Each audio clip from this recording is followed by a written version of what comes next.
Brainscan has finally made its way to special edition Blu-ray from the amazing Scream Factory. Originally released in 1994, the film was a box office failure at the time. Since then, it's gained a sizable cult following. So what's this all about? Well, let's plug in and find out.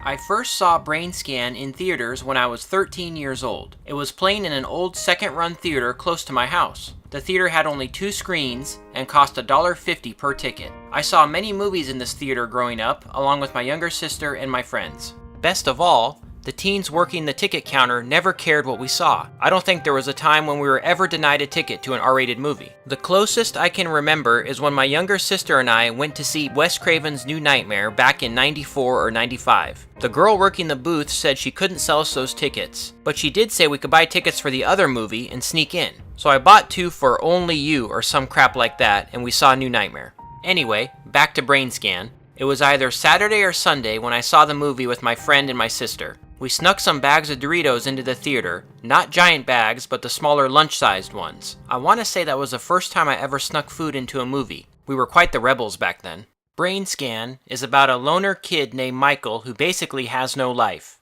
He loves computer games and horror movies and even has a horror club at school. Michael lost his mom when he was little, and his dad is pretty much an absentee father. He's also a creeper and likes peeping at the girl next door and filming her while she gets dressed.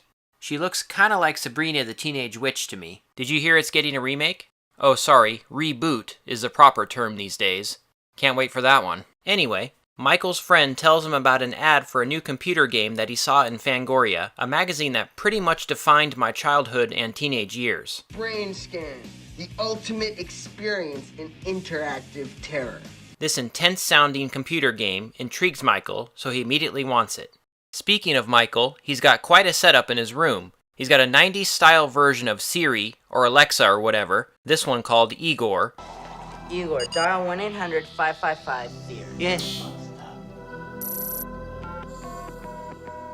This technology didn't exist in the 90s, so it's interesting seeing it in this film. It's kinda weird, but it adds to that mid-90s charm. So Michael gets the game, which is basically like a virtual reality type thing, that sends signals through his TV or something. The first level on the game is Michael breaking into a house and murdering someone. Choose one.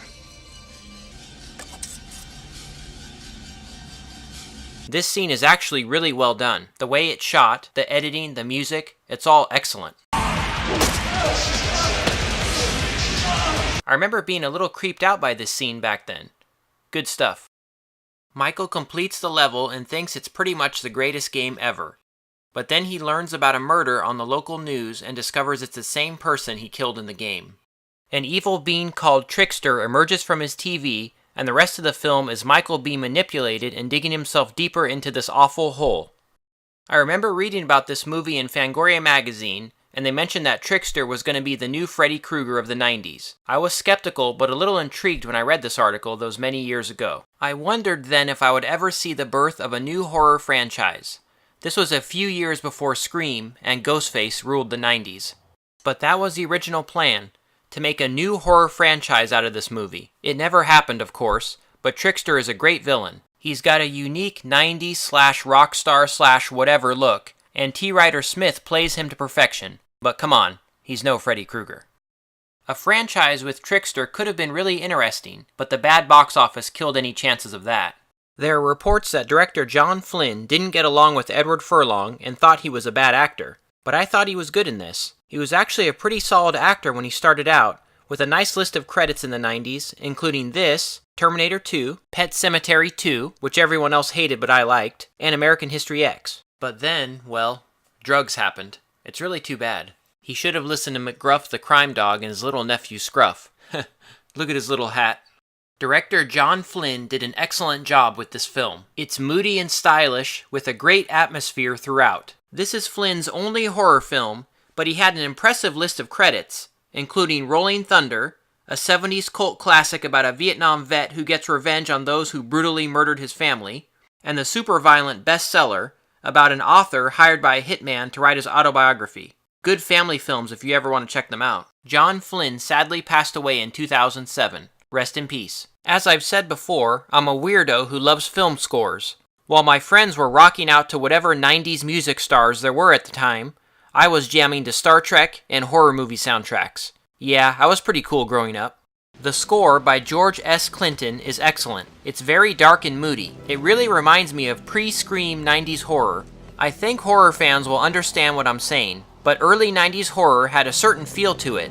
Different than 70s and 80s horror, of course. This score really captures that early 90s horror feeling, I think.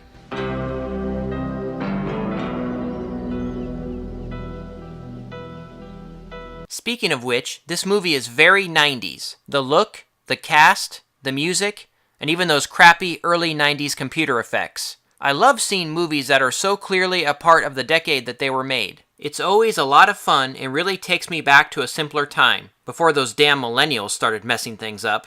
Hold on a second, I gotta yell at some kids to get off my lawn. As always from Scream Factory, the picture quality is excellent and the movie looks like it could have been made yesterday. Minus the 90s stuff, of course. This isn't a full-fledged collector's edition title, so it doesn't include a new slipcover, but it's still loaded with lots of excellent special features. When I originally saw this back in 1994, I remember being a little disappointed by the ending. I won't spoil it here, but at the time, I was let down. Watching it now, I think it's a perfect ending, and knowing what was coming made me enjoy the film even more. I don't want to spoil things too much, because I'd like those who haven't seen the movie yet to check it out. Brainscan is a great little horror/sci-fi movie. Check it out sometime, because remember, if you don't... Game over. You lose. So what did you think of Brainscan? Let me know in the comments.